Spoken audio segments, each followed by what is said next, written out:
नमस्कार, स्वागत है आपका जी राजस्थान के डिजिटल मंच पर। मैं आपके साथ दीपक कुमार। भारत की राजनीति में इन दोनों समान नागरिक संहिता यानी कि यूनिफॉर्म सिविल कोड को लेकर बड़ी जोरों पर चर्चा हो रही है और ये मुद्दा लंबे समय से बहस का केंद्र भी रहा है। बता दें कि बीजेपी के एजेंडे में भी शामिल रहा है और अब किरोड़ी लाल मीणा ने एक बड़ा इशारा कर दिया है। बताते हैं कि मीणा ने क्या कहा, क्या है समान नागरिक संहिता और किस बात का विरोध जारी है। बता दें कि बीजेपी जोर देती रही है इसे संसद में कि कानून बनाया जाए, यहां तक कि भाजपा के 2019 लोकसभा चुनाव के घोषणा पत्र में भी ये शामिल था।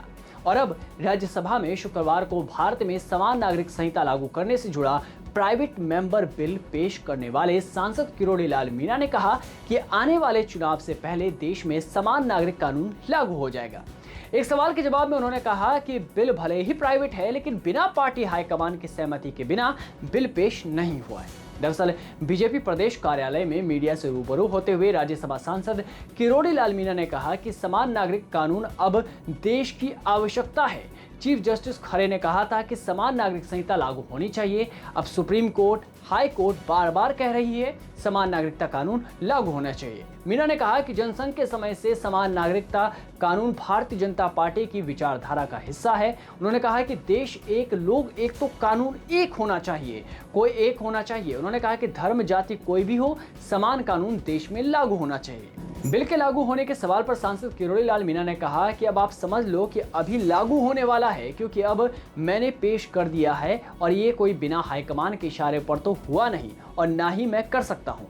ये शुरुआत है। चुनाव से पहले मुझे विश्वास है कि देश में समान नागरिकता कानून लागू हो जाएगा। किरोड़ी लाल मीणा ने कहा कि बिल व्यक्तिगत रूप से नहीं लाया जा सकता, पार्टी का स्टैंड होता है, उस पार्टी के स्टैंड की दृष्टि से बिल लाया जाता है, लेकिन पार्टी के कहने पर लाया गया है। ऐसे में आपके मन में अब सवाल आ रहे होंगे कि आखिर क्या है ये समान नागरिक संहिता और क्या है इसको लेकर विरोध। तो बता दें कि समान नागरिकता संहिता पूरे देश के लिए कानून सुनिश्चित करेगी जो सभी धार्मिक और आदिवासी समुदाय पर उनके व्यक्तिगत मामलों में जैसे संपत्ति, विवाह, विरासत और गोद लेने आदि में लागू होगा। इसका मतलब ये है कि हिंदू विवाह अधिनियम 1955, हिंदू उत्तराधिकारी अधिनियम 1956 और मुस्लिम व्यक्तिगत कानून आवेदन अधिनियम 1937 जैसे धर्म पर आधारित मौजूदा व्यक्तिगत कानून तकनीकी रूप से भंग हो जाएंगे। तो इस रिपोर्ट में बस नहीं, ऐसी तमाम बड़ी खबरों से जुड़े रहने के लिए बने रहिए जी राजस्थान के साथ। नमस्कार।